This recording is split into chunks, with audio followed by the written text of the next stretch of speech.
Les gens adorent me demander sur Instagram ou sur Twitter qui sera le prochain rookie qui va absolument tout casser. C'est qui le prochain Baker Mayfield? C'est qui le... La vérité, c'est que je sais pas. Les rookies, c'est bien trop dur à évaluer et à savoir qui va être bon, qui va être pas bon. Me fais pas dire de bêtises, il y a des joueurs, tu les vois, tu sais que ça va fonctionner. Derwin James, l'an dernier, je le voyais, je savais que ça allait fonctionner. Alvin Kamara, je le voyais, je savais que ça allait fonctionner. Mais c'est une poignée de joueurs. J'ai besoin d'un petit peu de temps en NFL pour regarder un joueur et savoir si ça fonctionne. Du coup, c'est le moment d'en parler.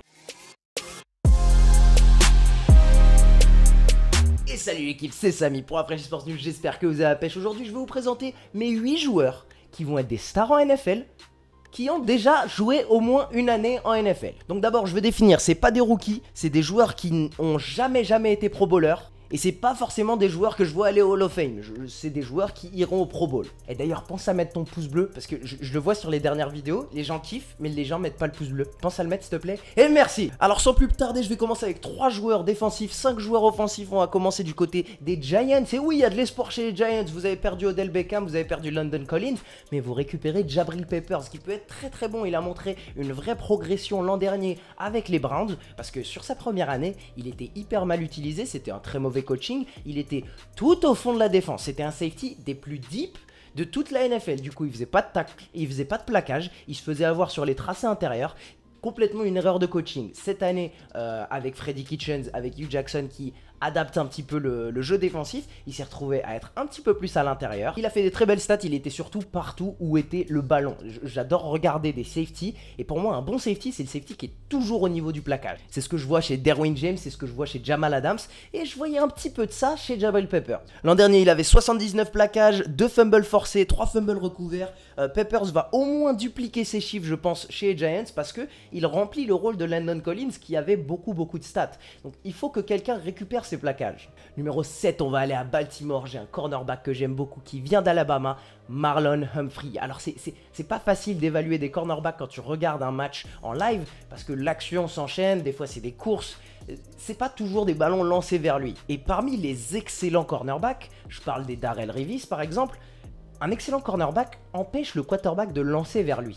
Donc il n'a pas de stats pour prouver. Alors je regarde un petit peu plus en détail Marlon Humphrey. L'année dernière, même s'il était rookie, il était très bon. Il va avoir Earl Thomas qui arrive derrière lui pour être un petit peu son mentor. L'an dernier, il avait Eric Weddle, c'était très bien. Earl Thomas a beaucoup plus de couverture, donc il va pouvoir un petit peu effacer les erreurs de Marlon Humphrey ou un petit peu supporter Marlon Humphrey encore plus. Vous voyez ce que je veux dire? Et je pense qu'il va faire beaucoup plus de stats pur cette année, parce que les Ravens ont perdu CJ Mosley, Zadarius Smith, Terrell Suggs. Il y aura moins de pression, plus de ballons qui seront lancés, donc je pense que c'est plus de plaquage, quelques interceptions en plus pour Marlon Humphrey. Pas forcément une année plus efficace, mais une année où les fans le voient un petit peu plus à l'écran. Et surtout dans une conférence où il doit garder Juju Smith-Schuster, Odell Beckham ou Jarvis Landry et AJ Green quand il va revenir 2 fois par an, on va le voir beaucoup plus à l'écran, Marlon Humphrey.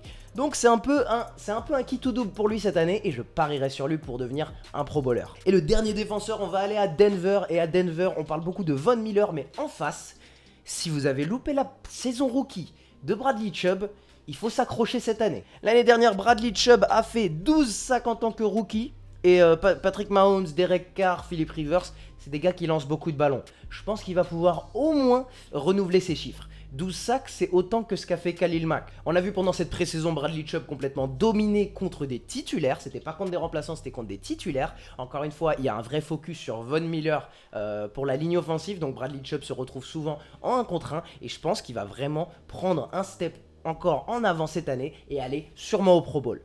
On va passer du côté offensif maintenant. C'est le moment de parler de 5 attaquants qui vont reconstruire la ligue. Au poste de tight end, un joueur que j'aimais beaucoup mais qui a eu sa carrière vraiment limitée par des blessures et qui revient, Hunter Henry à Los Angeles chez les Chargers. Donc les blessures lui ont coûté énormément. Il a manqué 40% des matchs auxquels il aurait pu joué déjà, donc ça fait beaucoup. Il a participé qu'à 29 matchs sur 48 participations possibles, mais quand il était sur le terrain, Hunter Henry faisait la différence. C'est un peu la suite d'Antonio Gates chez les Chargers. En 2016, il a inscrit 8 touchdowns sur seulement 10 matchs qui ont été disputés, et en 2017, il a aussi inscrit 4 touchdowns, et il a même pas joué toute la saison. 4 touchdowns au poste de tight end, c'est ce que des stars font sur toute une saison. Et en plus de ça, je vois que Philip Rivers a confiance en lui. Avec Keenan Allen qui est un petit peu blessé, Hunter Henry, il va avoir pas mal de ballons lancés sur lui. Sur ces 2 saisons où il a joué plus de 10 matchs, il a reçu plus de 50 ballons lancés vers lui. C'est beaucoup au poste de tight end. Du coup, Hunter Henry, je parie sur lui pour devenir un Pro Bowler l'an prochain si jamais il reste en bonne santé. On parle quarterback et on parle futur et on ne parle pas de Baker Mayfield. Je parie sur Sam Darnold pour devenir un des 10 meilleurs quarterbacks en statistiques pures l'an prochain. Et je parle de yards et je parle de touchdown. Donc c'est très dur de pas mettre Baker Mayfield, bien sûr vous avez vu que je l'ai mis dans mes candidats au MVP parce que c'est clairement sur le papier, il y a potentiel MVP. Mais Sam Darnold, j'adore. Il faut se rappeler que Sam Darnold, il est arrivé aux commandes chez les Jets, il avait 21 ans. Baker Mayfield est arrivé, il avait 24 ans. On est plus proche aujourd'hui du produit fini de Baker Mayfield que du produit fini de Sam Darnold. Il faut garder ça en tête. À 21 ans, diriger une équipe dans la même division que les Patriots, c'est très dur. C'est un bébé Sam Darnold encore. Les Jets ont amélioré la ligne offensive, ils ont amélioré le poste de running back, ils ont amélioré avec un receveur en plus en slot, Jamison Crowder, si je me trompe pas, il a déjà une petite relation avec Robbie Anderson, qui est un très bon joueur dans le deep, dans les passes profondes. On a Adam Gase qui le rejoint, ça va être beaucoup plus efficace offensivement. Je pense que Sam Darnold va faire la différence, peut-être pas Pro Bowler l'an prochain, mais je pense qu'il va réellement prendre une marche vers l'avant. Et rappelez-vous, j'ai 9 victoires prévues pour les Jets l'an prochain. Je sais pas ce que vous avez, dites-moi dans les commentaires. Mon troisième joueur offensif qui va tout péter l'an prochain et qui va vraiment progresser, c'est James Washington, le receveur des Steelers. Gardez son nom. On parle des Steelers, la meilleure usine au poste de receveur de toute la ligue. Je sais pas ce qu'ils ont compris, que le reste de la NFL n'a pas compris. Les Steelers font des bons receveurs. On a Hines Ward drafté au 3e tour qui a fait 12 milliards 85 touchdowns. Mike Wallace drafté au 3e tour qui a fait 8 milliards 57 touchdowns. Santonio Holmes qui a été drafté 25e de la draft. Il a fait que 3800 yards mais il a attrapé le touchdown pour gagner le Super Bowl. Et le dernier en liste, Antonio Brown, 6e tour, 11 200 yards et 74 touchdowns. On a des coachs ou des équipes comme Bill Belichick, c'est un génie, mais par contre niveau draft, il sait pas drafter des receveurs. Je crois en Kill Harry, mais ça fait des années que Bill Belichick a arrêté de drafter des receveurs, alors que les Steelers ont compris comment faire, ont compris comment les développer, et je pense que James Washington c'est le prochain. Il a été drafté l'an dernier au 2e tour, il vient d'Oklahoma State. Juju Smith-Schuster l'adore déjà, il a déjà bien parlé de lui, il a dit qu'ils ont eu vraiment, ils l'ont volé à la draft, il a dit. L'an dernier surtout, on avait 180 ballons qui ont été lancés vers Antonio Brown.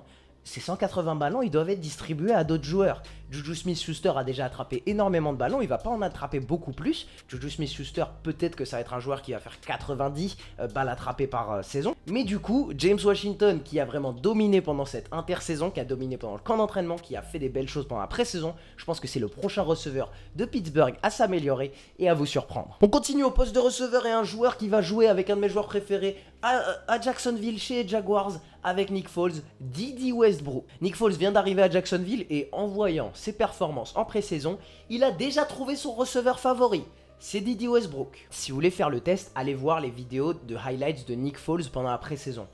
On dirait que c'est des highlights de Dede Westbrook parce qu'il lance absolument que à lui. Donc Westbrook a déjà fait ses preuves avec Blake Bortles avec des très belles stats. L'an dernier, il était à 66 ballons attrapés, 717 yards et 8 touchdowns. Non, 5 touchdowns. Attends, je m'emballe. Bah, je pense que cette année, il pourrait arriver aux 900 yards, peut-être 1000 yards, aux alentours des 70 ballons attrapés, 80 ballons attrapés et peut-être arriver à ce chiffre de 8 touchdowns. Le dernier joueur qui va tout péter dans cette ligue, parce que clairement, vous avez oublié qui c'est, j'en ai marre, je suis obligé de vous le rappeler. Vous avez oublié qui est Carson Wentz. Vous rappeliez que c'était le MVP l'an dernier avant Tom Brady. Avant que sa jambe soit pliée en deux pendant une après-midi à Los Angeles face aux Rams, c'était lui le meilleur joueur de la ligue. Et après que sa jambe se soit fait plier, il reste pendant 4 jeux pour lancer un autre touchdown, pour arriver à 33 touchdowns lancés sur la saison. À ce moment-là, c'était le leader en touchdown lancé. Et même l'année dernière, quand il jouait blessé sur un mauvais dos et un mauvais genou, Carson Wentz a lancé 3 milliards en 10 matchs. Si tu le calcules sur 16 matchs, bah ça fait 4900 yards. Il a inscrit 21 touchdowns sur seulement 10 matchs. Si tu le calcules sur 16 matchs, ça fait 33 touchdowns. 4900 yards et 33 touchdowns, c'est un candidat au titre de MVP. L'an dernier, il avait 69% de ses passes complétées, il a gagné 5 matchs et en a perdu 6, avec une défense absolument décimée par les blessures. Et donc du coup, sans cette blessure, s'il faisait toute la saison, c'est milliards de plus et 11 touchdowns de plus que Dak Prescott. Je vous regarde les fans de Dallas. C'est autant de yards que Drew Brees et c'est plus de touchdowns que Jared Goff qui était dans la course au titre de MVP. Les gens en NFL et du monde du sport en général oublient rapidement. Le sport, c'est un monde de qu'est-ce que t'as fait pour moi il y a 2 jours. Vous l'avez vu sur vos écrans en 2016, Carson Wentz. Carson Wentz revient et il va vous montrer qui il est. Je le cours pas, j'aime pas le comparer à LeBron James parce que LeBron James c'est une méga star, c'est une icône du basketball. Mais en NBA, vous faites la même chose. Vous avez oublié en quelques mois qui était LeBron James. Il revient pour son trône lui aussi, mais ça c'est un autre sujet. Dites-moi si vous voulez que je parle de LeBron James et de son retour. En tout cas l'équipe, voilà mes 8 joueurs qui vont un petit peu soulever leur niveau, améliorer leur niveau de jeu et devenir un petit peu des stars en NFL. Je pense que Carson Wentz va revenir et prendre sur son rôle de top 10 quarterback au moins dans cette NFL. J'espère que vous avez kiffé cette vidéo. Dites-moi dans les commentaires quel est votre joueur qui est moins connu et qui va vraiment s'améliorer l'an prochain, qui va vraiment tout péter en prochain. Et j'aimerais bien qu'on revienne sur cette vidéo dans un an et qu'on puisse noter à quel point j'avais raison. En tout cas l'équipe, n'oubliez pas de mettre un pouce bleu sur cette vidéo et de partager cette vidéo avec quelqu'un qui suit la NFL. Merci beaucoup pour votre soutien dernièrement, c'est génial. Les nombres d'abonnés, ils explosent, les nombres de likes explosent, c'est franchement cool. Et on se retrouve pour la prochaine vidéo pour plus de NFL, plus de NBA. Et ce sera tout pour moi. Allez, ciao!